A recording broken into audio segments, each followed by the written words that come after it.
May I begin by saying thank you so much for being here. This is one of the most important conversations I may have during this whole campaign. Our listeners will soon hear why. Could we just begin first and foremost with each of you introducing yourselves? Why don't we go that way, and then tell us, everything and anything you'd like the people we connect with to know. Go. Thank you very much. My name's Tom Countryman.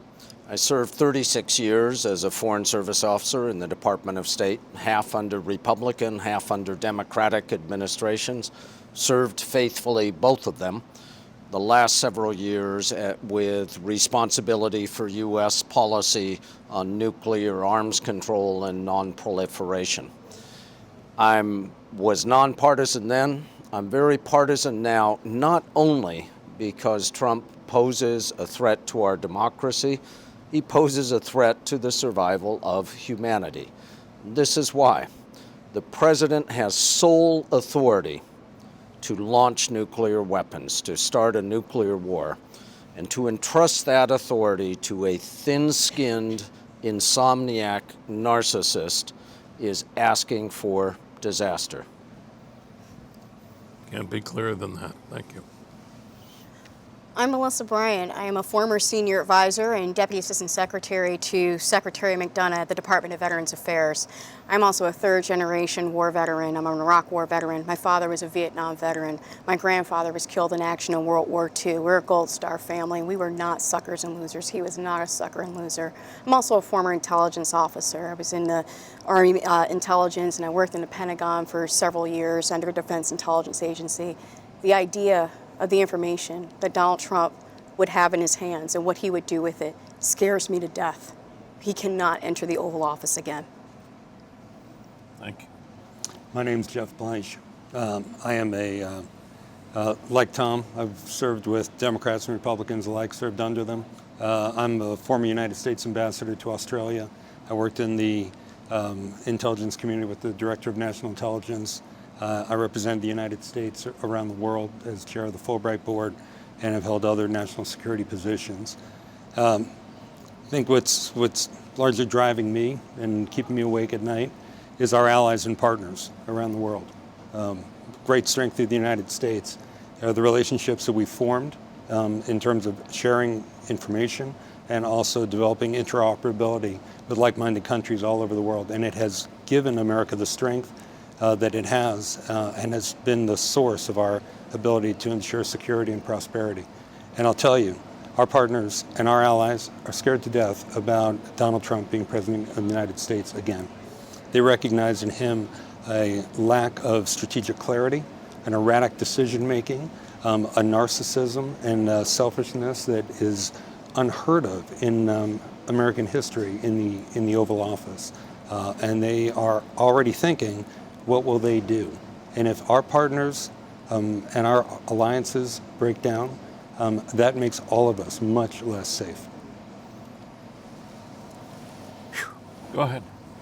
Hello, my name is John Tien. I was in the Biden-Harris administration for 2 years, from 2021 to 2023, as the U.S. Senate-confirmed bipartisan Republicans and Democrats Deputy Secretary of the U.S. Department of Homeland Security.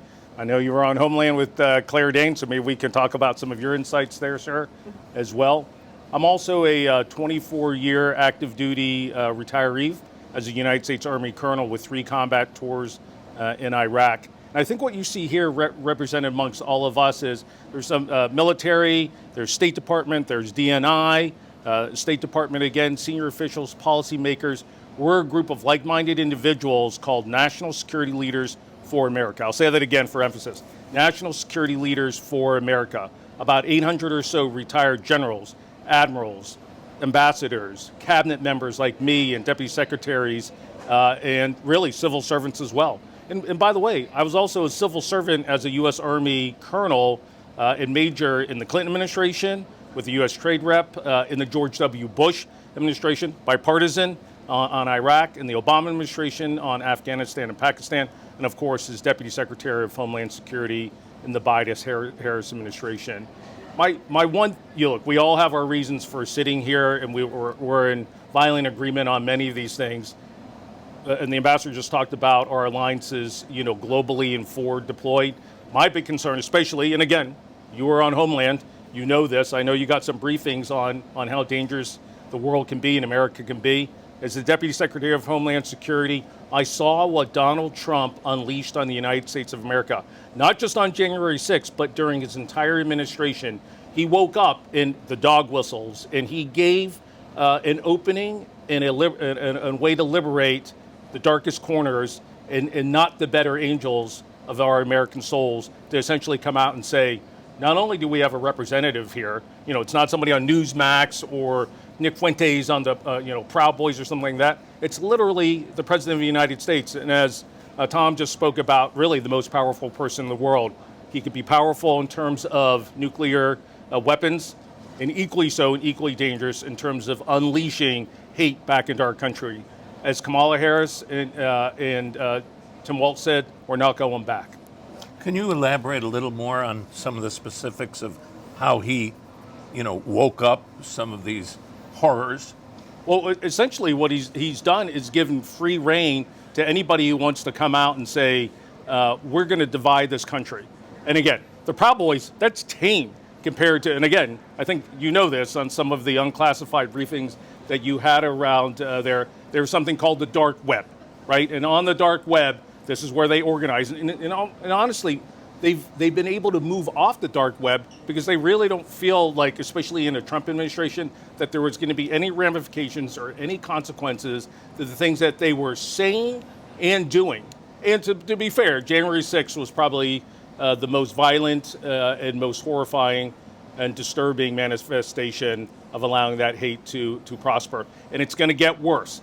And by the way, one thing we're not talking enough about, look, there's unfortunately so much to talk about, sir, but one of the things we're probably not talking enough about is the fact that he said he's going to pardon all 1,500 people who were involved in January 6th and have been rightfully, prosecuted to the full extent of law as they should have been. And what that's going to do, forget about dog whistle. He's just going to say, you can do whatever you want. Yep. You want to overthrow the government? As long as I'm not the one being overthrown, go ahead and do it.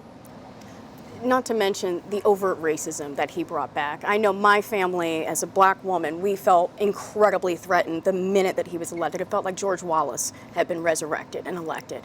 He awakened a sleeping beast of such evil in this country that we thought that my family that marched within the civil rights movement had eradicated, and he brought it right back. When you had protesters for Black Lives Matter, peaceful protesters for Black Lives Matter, and he wants to deploy the National Guard to stop people from exercising their First Amendment right. He does not care. He doesn't think I'm a human being. He ran away from, he had bone spurs, he never went to war. My entire family has served, my entire family. But he thinks we're suckers, he thinks we're losers, and he probably doesn't even think I'm a human being.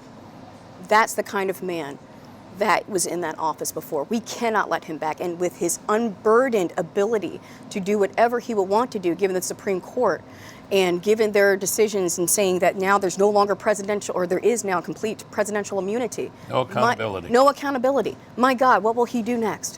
What will he do next? He's been showing us all along. He's told us all along, and Dr. Angelou said, when people tell you who they are, believe them. Believe them the Believe first them time. the Believe first time. these words.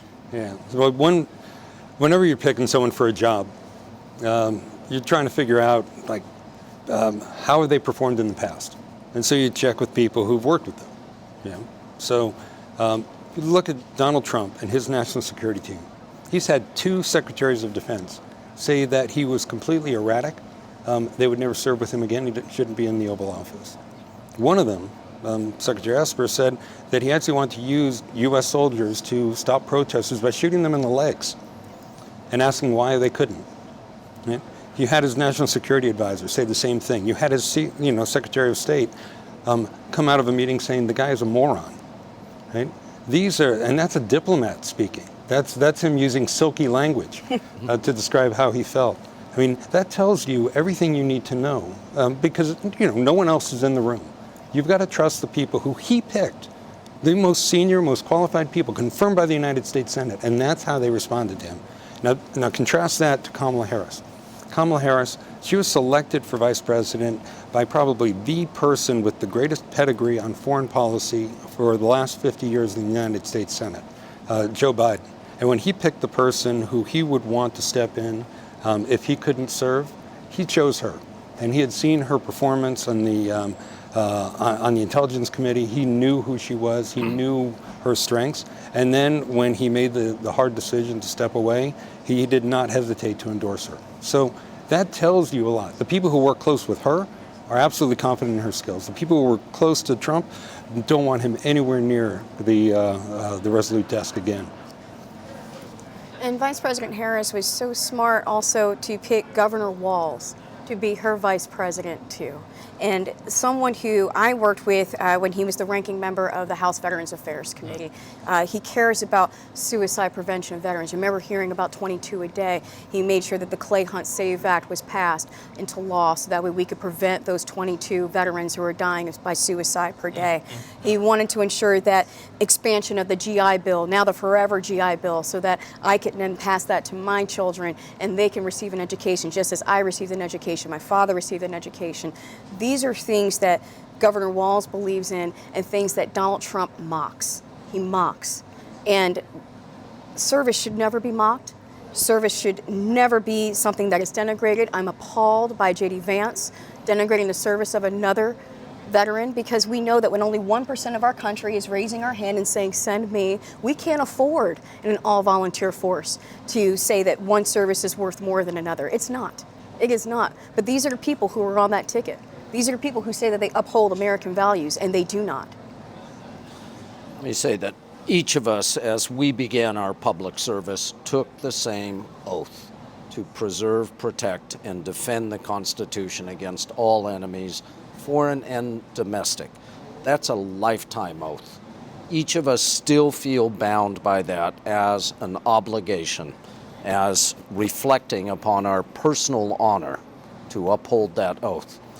Kamala Harris has read the Constitution. Donald Trump never has. And his project 1625, I think it's correct to call it 1625 because it discusses the combination of a monarchy and a theocracy, ignores the Constitution, puts all power into the hands of a single individual. That's what we have to stand up if we want to see the Constitution, the document that makes the United States unique among all nations, if we want to see that endure. A republic, if we can keep it. You know, I've heard you speak before, Mr. Pentankin, about the fact that, you know, again, you were on Homeland. You can tell I'm a fan. You can tell I'm a fan of you, but of Homeland. It was a great show. It's important to have those sorts of My shows. son's probably going to cut that part out. Don't cut it. Don't cut it. It's great. No, it's great. Look, I'm saying it. I'm shining your shoes a little bit, obviously, but because we want more time with you right now. So if I keep complimenting you, maybe we'll have hours. Relax.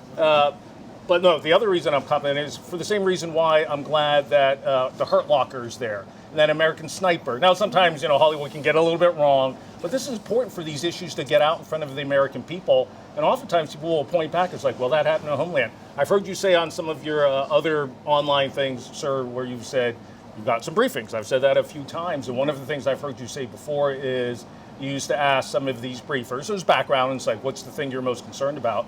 And you and Claire Danes said you would walk out of these rooms and you're like, wow, that's going to make a great TV arc, but that's really scary.